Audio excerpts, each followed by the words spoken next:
So hello friends, इस हमारे YouTube channel AK study group में आपका स्वागत है। हम इस वीडियो में बात करने वाले हैं कि किरचॉफ का नियम क्या होता है।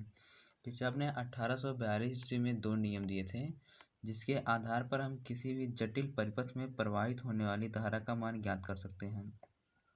तो इसमें से हम देखते हैं कि पहला नियम इनका क्या होता है। इन्होंने जो पहला नियम दिया था, इसी को हम संधि नियम के नाम से भी जानते हैं।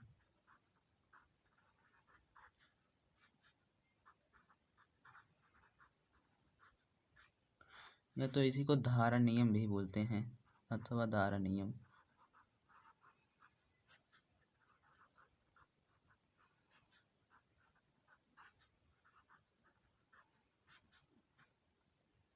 इन्होंने जो ये नियम दिया था 1842 ईस्वी में दिया था।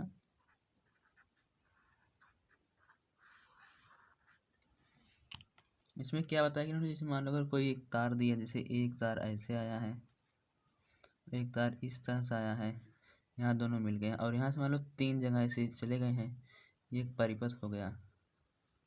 इस बिंदु पर जो मिले हैं, इस बिंदु को संधि बोलते हैं, जहाँ पर ये तीन दोनों तार आके मिले हुए हैं, इसे क्या बोलते हैं? संधि बोलते हैं।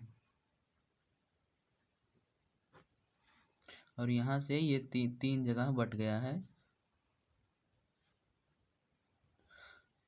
मान लो यहाँ से एक I1 धारा आई है, ये I2 है, और यहाँ से I3 निकल रही है, I3 I4 I5 निकल रही है। तो इन्होंने ये बताया कि इसके आधार पर किसी भी वैद्युत परिपथ में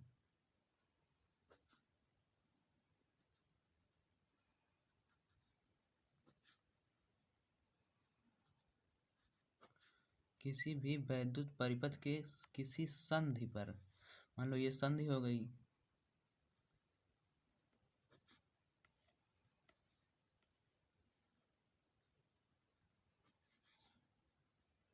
संधि पर मिलने वाली धाराओं, कुल मिलने वाली, कुल मतलब आने वाले भी और जाने वाले भी,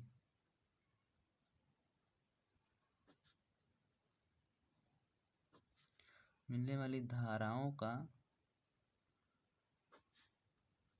बीजगणितीय योगफल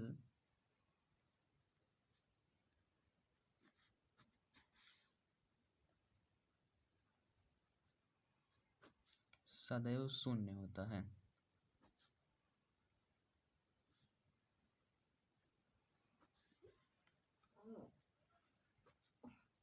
ये बताया कहने मतलब इस संधि पर जितनी भी धाराएं आएंगी या जाएंगी, तो यहाँ से जो है ये दो धाराएं I1 I2 आ रही हैं, और इस संधि से I3 I4 I5 ये है, यहाँ से जा रही हैं। तो कहने मतलब है जो आने वाली धाराएं होती हैं उसको हम प्लस के साइन के साथ लिखते हैं। आने वाली धाराएं दो धाराएं हैं, इसे I1 हो गया प्लस I2 है, और जो जा रही हैं उसको नेगेटिव साइन के साथ लिखेंगे, -I3 -I4 -I5। ये इनका योग सदैव 0 होता है।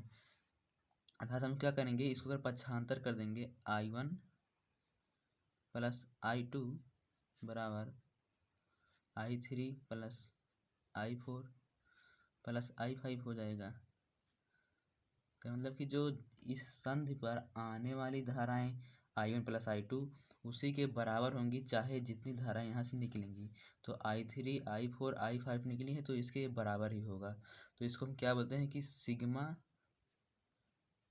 I बराबर 0 होता है। किसी भी संधि पर आने वाली धाराओं का योगफल जो होता है वो जाने वाली धाराओं के योगफल के बराबर होता है।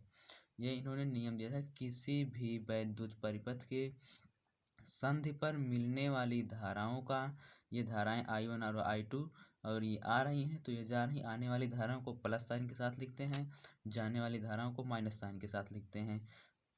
उसका योगफल सदैव शून्य होता है। तो इसमें ये इनका नियम बताए थे कि इसके आधार पर क्वेश्चन कैसे आएगा, इसको हम देखते हैं।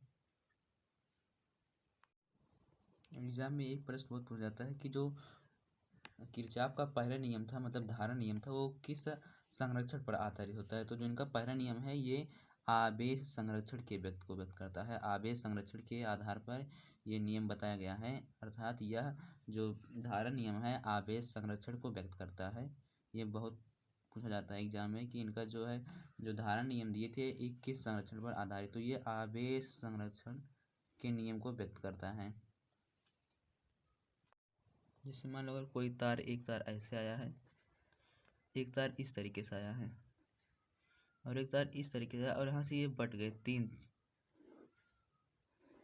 ये तीन धारा आ रही है और यहाँ से ये संधि जहाँ पर मिलेंगी धाराएं इसे संधि बोलते हैं। संधि से यहाँ से तीन वितरित हो रही हैं, जा रही धाराएं।